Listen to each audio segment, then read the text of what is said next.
plus grand pouvoir? Ah si, de toute évidence, le mandat de maire est celui qui dispose des plus grands pouvoirs.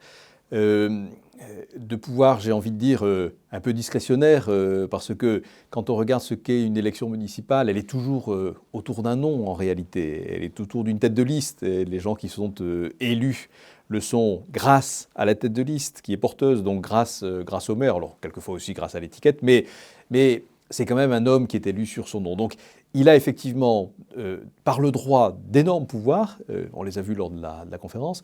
Il faut juste se dire que ce n'est pas des pouvoirs de droit divin, c'est des pouvoirs qui sont conférés par des électeurs à qui il faudra rendre des comptes. Voilà, c'est la seule limite, en quelque sorte, de l'exercice de ces pouvoirs. Après, à chaque homme et à chaque femme qui est maire, de pouvoir faire face à ces compétences très grandes avec assurance, certes, mais aussi une forme d'humilité.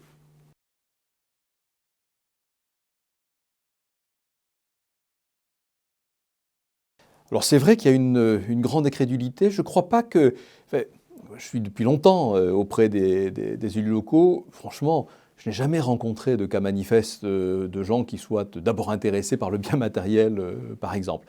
Mais il y a effectivement une incrédulité qui est sans doute liée à la méconnaissance du fonctionnement des collectivités, à une méconnaissance aussi de ce que sont les élus, de ce qu'ils gagnent. De ce point de vue, les déclarations de patrimoine et d'intérêt sont intéressantes parce qu'au moins ça permet de se rendre compte qu'aujourd'hui un maire de très grande ville gagne infiniment moins qu'un patron d'entreprise, même de petite entreprise.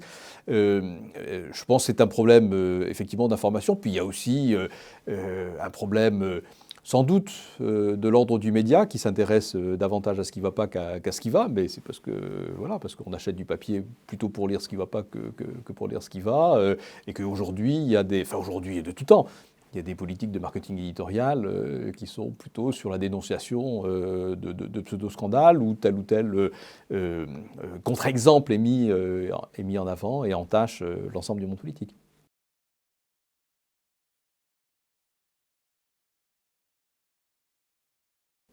Que c'est de la folie. Alors, sans directeur général, je ne vois pas comment demain on pourrait assurer le minimum de transversalité, par exemple. Parce que s'il n'y a pas de directeur général, qu'est-ce qui se passe? Chaque adjoint de compétence devient le référent hiérarchique de chaque directeur et vous avez comme ça une organisation en tuyau d'orgue, en multiplication de chapelles.